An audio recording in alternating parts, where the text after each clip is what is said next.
Y arrancamos el programa hablando también de salud, en este caso de salud mental, esta dichosa variante Omicron que está generando muchísimos contagios entre niños, especialmente en el cole, pero no solo en el cole, también en casa. Pues, toda la familia acostumbra a contagiarse a los pocos días, ¿no?, de que tenga también el contagio el pequeño. Esto está generando conflictos de cuidado, de conciliación con estos pequeños, ya que a menudo los padres no tienen con quién dejar a sus hijos contagiados y tienen que quedarse en casa con ellos.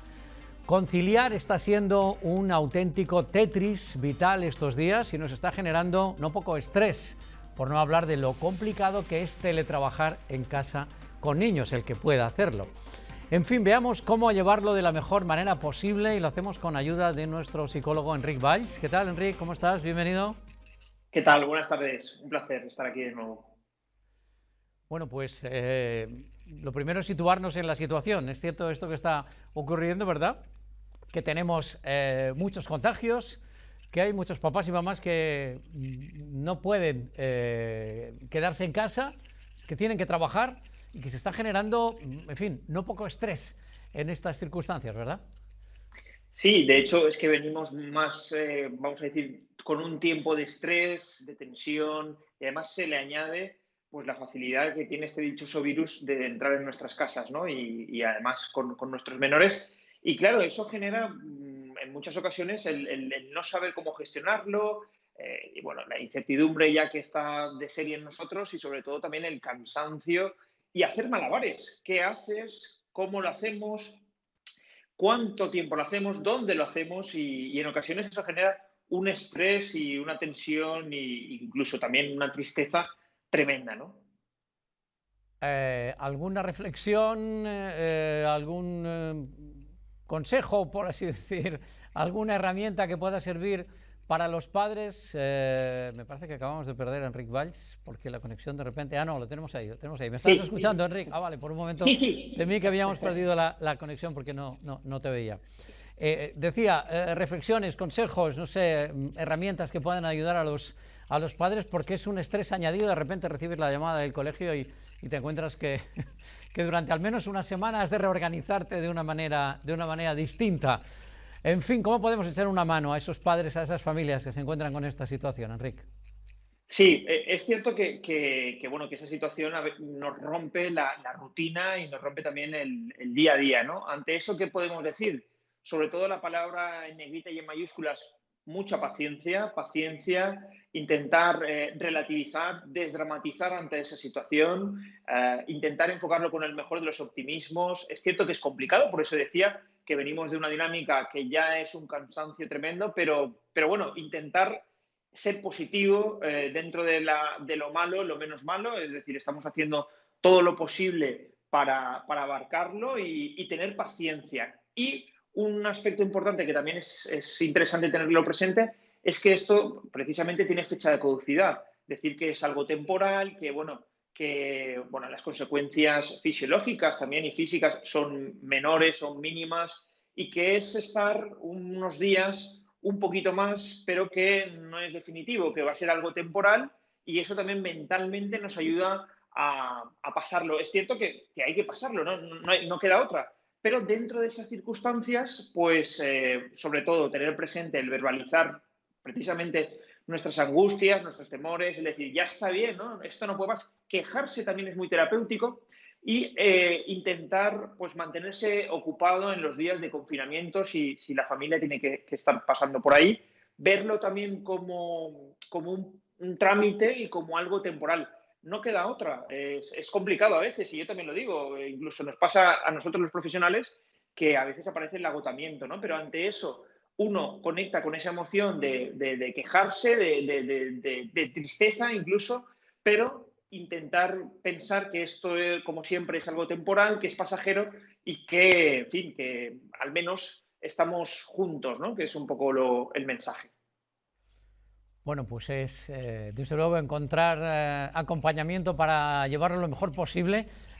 Es cierto que muchas veces se nos dice que estar en el victimismo y estar en la queja no resulta en absoluto terapéutico, pero también entiendo que en un momento en el que estamos tratando de gestionar una situación de estrés, que en la familia, que nuestro compañero de vida también tenga esa comprensión para nuestro modo queja, aunque ese modo queja hagámoslo de manera en fin, muy puntual, ¿no? Porque ocurre que es verdad que ya si en el día a día andamos bastante cargados de estrés, es aquello de no voy a llegar a todo, porque es que encima el niño en casa, o además tengo que trabajar, y imposible, ya no llego a todo.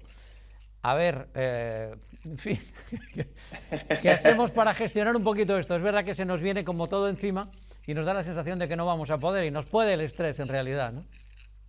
Sí, efectivamente. Decíamos que la parte de no podemos adoptar un papel de queja constantemente ni de victimismo, porque precisamente estamos cayendo en un extremo y nuestro malestar aumenta. Y además, si se convierte en monotema o monopolizamos lo que nos genera tensión en todas nuestras áreas, pues mucho más. Es decir, sí que hay que conectar con esa emoción, el quejarse, pero ponerle también un límite. Es decir, me quejo, me da mucha rabia, fíjate tú, con todo el estrés que tengo, pero voy a intentar afrontarlo de la mejor manera, intentar ser positivo, porque lo que decíamos, no hay que reprimir esa emoción. Hay muchas personas que se lo callan o no lo expresan o incluso, pues bueno, lo normalizan o lo, vamos a decir, no tienen en consideración la parte emocional, ¿no? Y entonces hemos dicho que para aliviarnos siempre hay que hablar. El hablar tiene su poder curativo, también vemos las cosas con otra forma, compartirlo también con nuestros más allegados, familias, pareja, amistades, también es importante. Que no se convierta en monotema, es decir, porque entonces lo que eso nos hace es estar paralizados y no hacer, y precisamente intoxicarnos y envenenarnos emocionalmente de todo ese malestar. Es muy bueno quejarse, es muy bueno conectar con esa parte de tristeza, de impotencia, de malestar, pero con cierto límite. Es decir, me quejo, pero continúa. Hay una técnica muy buena, que yo también la recomiendo, que es que delante de la frase negativa poner la preposición pero y algo positivo. Lo invito a los espectadores a que lo hagan, ¿no? Es decir, por ejemplo, ahora mismo, fíjate tú, qué complicado está siendo esto, pero voy a hacer todo lo posible para afrontarlo. El otro día me decía un paciente, tengo rabia porque no tengo trabajo, pero estoy haciendo todo lo posible por tenerlo. El pero y algo positivo nos ayuda también mentalmente a relativizar y desdramatizar lo que decía, ¿no? Coger distancia. Equilibramos también la situación. Está claro que no es una situación que nos agrade y también nos genera a los padres cierta inquietud, porque es cierto que a los pequeños les afecta de manera extremadamente leve, la mayoría son asintomáticos, pero no deja de generar en papis y mamis cierta preocupación cómo va a evolucionar la enfermedad cuando el niño está contagiado. Estar contagiado no significa que vaya a desarrollar la enfermedad, ni muchísimo menos, son casos extremadamente graves, extremadamente menores los que los niños cursan con algún tipo de enfermedad grave. Pero sí les afecta psicológicamente igual que a nosotros, ¿no? Igual que todos estamos, en fin, afectados, ¿no? por la situación y estamos con esa fatiga pandémica que ya también se ha catalogado así, una fatiga que incluye también aspectos emocionales. ¿Somos conscientes los mayores de que los pequeños también tienen su impacto, está teniendo esto su impacto emocional en ellos, psicológico? Es importante tenerlo presente porque ya nos ocurre a los adultos que estamos en ese hartazgo emocional o esa fatiga pandémica, vamos a imaginar que en los niños, y vamos a pensar y a ser conscientes que en los niños también ocurre. De hecho, lo vemos en consulta, ¿no? ¿Por qué? Porque están en una etapa de crecimiento, están en una etapa de empapar todo aquello que ven, escuchan, tocan, es decir, es un proceso de crecimiento y de comenzar todo de nuevo. Claro, si eso se ve limitado, pues en el niño puede producir pues, sintomatología depresiva o incluso ansiosa, irritabilidad, agresividad. ¿Por qué? Porque no puede hacer aquello que antes podía hacer. En adultos lo podemos gestionar por nuestra parte racional, porque tenemos esa parte reflexiva, porque tenemos más herramientas, pero en los niños es cierto que aparecen mayores dificultades porque no saben cómo hacerlo. Entonces ahí es interesante estar pendientes de la sintomatología, como por ejemplo, el niño verbaliza que ya no quiere ir al cole, verbaliza que ya no quiere hacer aquellas cosas que antes le gustaban hacer, no le apetece, a lo mejor está como más introvertido, no le apetece salir. Entonces hay que estar atentos a estas señales para decir, hey, algo ocurre. Luego también es cierto que en ciertos niños también somatizan dolores de estómago, de barriga, ¿no? A nivel digestivo, dolores también de espalda, siempre y cuando descartamos que no hay ninguna patología, vamos a decir, bueno, biológica o física, ¿no? Entonces es importante tener presente este tipo de señales para decir, hey, vamos a darle un momento de escucha, cariño que necesitas, cómo te podemos ayudar, para tener también, compartir esos momentos de ocio, momentos de calidad y verbalizar, sobre todo transmitirles calma, calma, tranquilidad. Si no sabemos qué decir, escuchándoles también hacemos, y es muy terapéutico, hacemos muy buenas, vamos a decir, terapias, ¿no? A nivel... Ahí se nos quedó. Vale, Uy, te hemos perdido durante un momento. Estabas hablando de... Se congela por momentos la imagen y perdemos la conexión. Hemos dejado de escucharte cuando hablabas de la escucha, de qué importante es, lo es en todo caso en las relaciones, hacer una escucha, en fin, hacerla de manera activa, ¿no? Y poniéndote en el lugar del otro. Creo que en el caso de los niños es absolutamente fundamental. Quería preguntarte también por la preocupación de los padres al respecto de la formación de los niños, ¿no?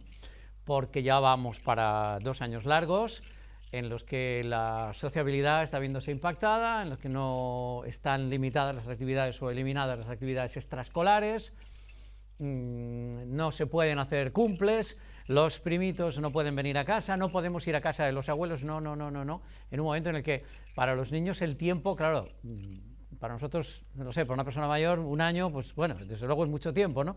Pero claro, para un niño, un día, una semana, viven tan en el ahora que realmente resulta muy complicado decir, bueno, vamos a ver si después del verano, para el niño, en unos meses, debe ser algo tremendo. ¿De qué manera piensas tú que está impactando también, digamos, en la formación, especialmente en la sociabilidad de los niños, esta situación que parece que todavía va a continuar un tiempo?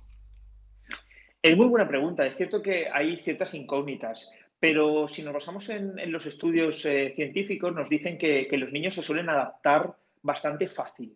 Entonces, voy a dar un mensaje también de positividad. Es decir, es cierto que en los adultos, quizá hay ciertos adultos que proyectan en los niños esas angustias personales, ¿no? Y los niños no lo viven tan mal. Pero sí que es cierto que, claro, 2 años a nivel educativo, pues bueno, influye, quieras que no. ¿Por qué? Porque, bueno, se pueden reducir ciertas materias o ciertos tiempos o incluso a la hora de relacionarse, evidentemente genera ciertas limitaciones. Pero tengo que remarcar que en los niños la parte de aprendizaje la tienen como muy flexible, el concepto de la resiliencia, ¿no? En los menores se da la resiliencia mucho más fuerte que en los adultos porque no tienen tantos inputs de fuera, es decir, los filtros no están tan condicionados.